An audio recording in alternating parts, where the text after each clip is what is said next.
primus amor Phaebi Daphne Peneia, quem non fors ignara dedit, sed saeve cupidinus ira. Okay, we've got a nominative phrase here. First love. The first love. Whose first love? Of this genitive here. And then we have another nominative phrase here. So there's really an understood est. The first love of Apollo was this lady. Okay. Then we have a relative clause that starts here and ends here. Hey, are you paying attention to your grammar? I bet you are. And you automatically recognize that quem, the pronoun, is masculine. So quem is not talking about Daphne over here, but instead referring to something masculine. So it's actually going all the way back to amor. So Apollo's first romance was this lady, and now we've got a relative clause with the romance being the direct object of the verb dedit. So who gave him this first romance? Well, not dumb luck, fors ignara, but instead the fierce anger, there's your subject that actually is responsible for this romance. The fierce anger of Cupid, who of course is the god of love. Delius hunc nuper victo serpente superbus viderat adducto flectentem cornua nervo. Delius, of course, is another name for Apollo. Sometimes he's called Delian Apollo. And then hunc is referring to Cupid. Notice this is accusative. So let's do this. We're going to highlight Apollo things in red and Cupid things in blue.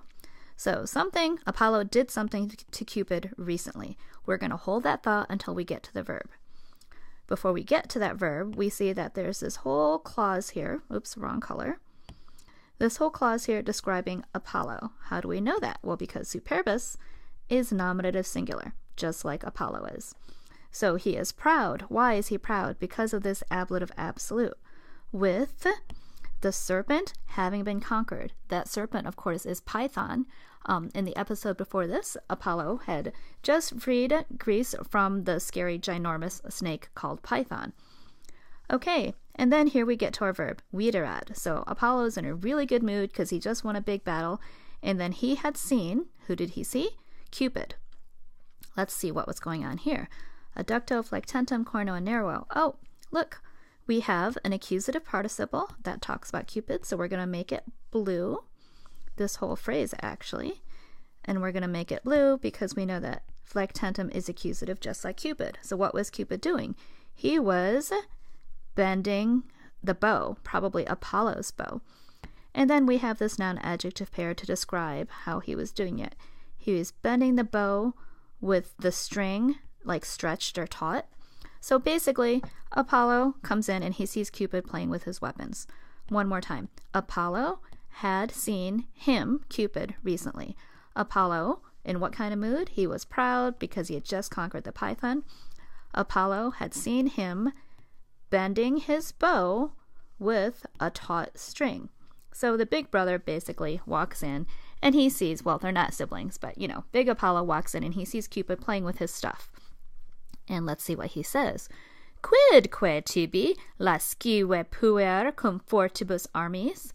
What does he say here? Well, this is Apollo talking. And literally, quid is like what? Literally, what is it to you? Notice lascive puer is vocative. Hey, kinky boy, lascive puer, what's it to you?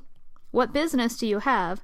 Cum fortibus armis, with strong weapons, because you're the god of love. I'm the guy who just killed the python. What are you doing with my stuff?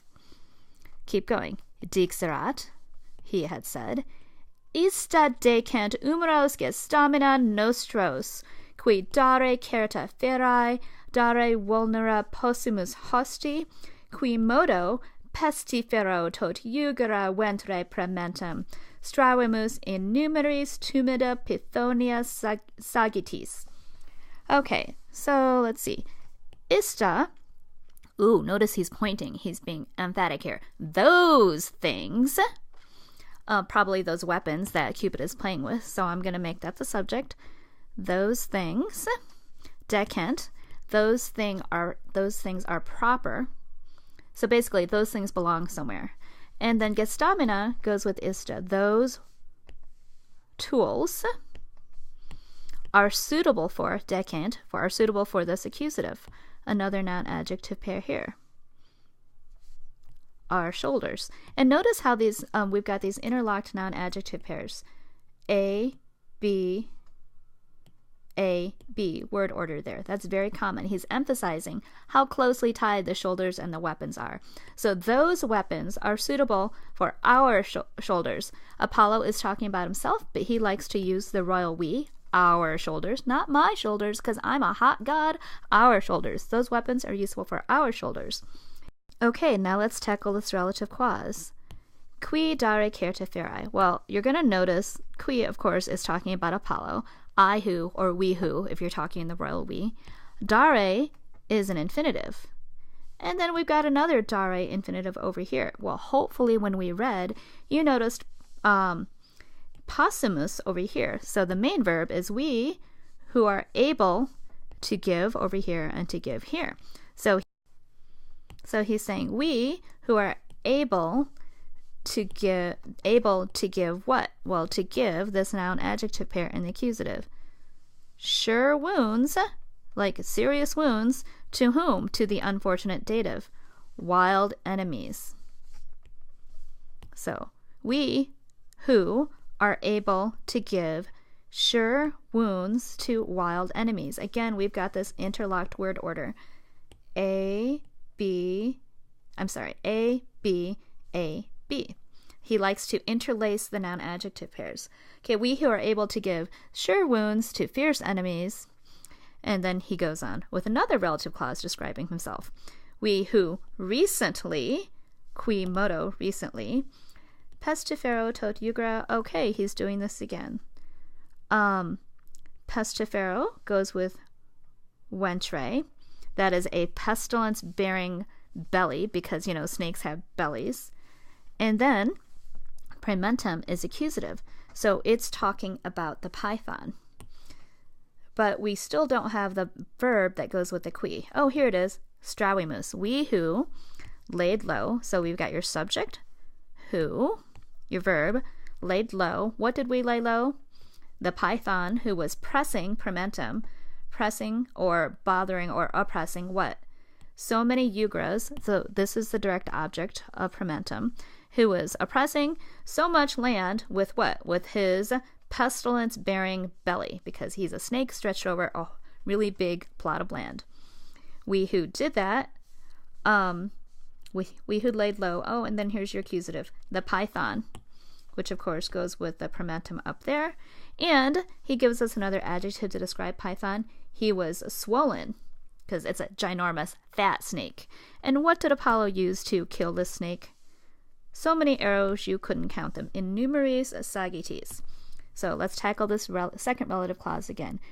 We who recently laid low the python, the swollen python, pressing so many jugras of land with a pestilence-bearing belly.